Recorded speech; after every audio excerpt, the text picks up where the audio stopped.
Ce lundi 12 mai, Sophie Agnuret, maire de Cappelle-la-Grande, et Jean-François Montagne, vice-président à la communauté urbaine de Dunkerque en charge de la transition écologique et de la résilience, ont inauguré le marais de Cappelle-la-Grande, situé aux abords du collège Maxence van der Merch.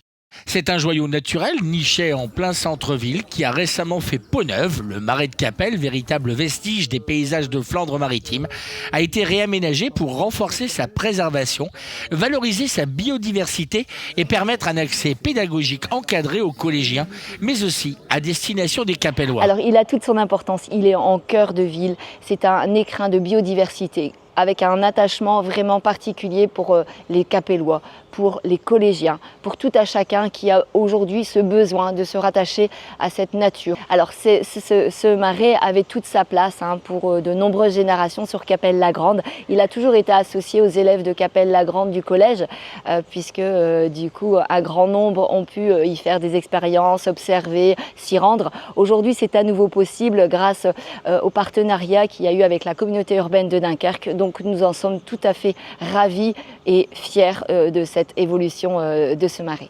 Le marais devient aussi un lieu vivant, un refuge pour la biodiversité, un espace de sensibilisation et même pour quelques dates par an, un lieu de promenade et de contemplation pour tous. C'est un patrimoine paysager d'exception avec ses 12 000 mètres carrés qui se trouve en plein centre-ville de Cappelle. C'est dans cet écrin que l'on trouve des saules, des peupliers. C'est là aussi que se déploie un étang entouré de roselières, de massettes et de carex. Ce site préservé offre un refuge à une faune typique des milieux humides, grenouilles, libellules, papillons, grèbes, faucons, cresserelles, roitelets huppés et même un couple de busards des roseaux. Ce marais est géré et entretenu par la communauté urbaine de Dunkerque. Son suivi écologique est assuré en lien avec le bureau local de la biodiversité.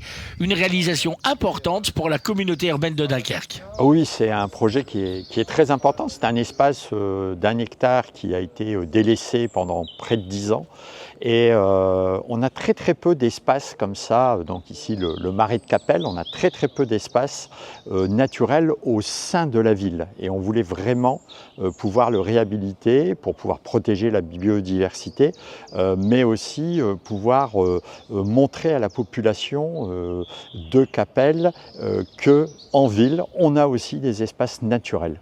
Ce site clos n'est pas ouvert au public librement. Il est destiné à accueillir des visites guidées et des ateliers pédagogiques en partenariat avec le collège, le Plus et d'autres acteurs éducatifs du territoire. Et donc un travail pédagogique mené notamment avec le collège Maxence van der Merch et des professeurs qui sont très impliqués dans ce travail pédagogique auprès de leurs élèves et aussi des nombreuses écoles de Cappelle-la-Grande. Une première visite guidée ouverte au public est d'ailleurs prévue le 24 mai prochain de 9h30 à 10h30, animé par les guides nature volontaires du CPIE.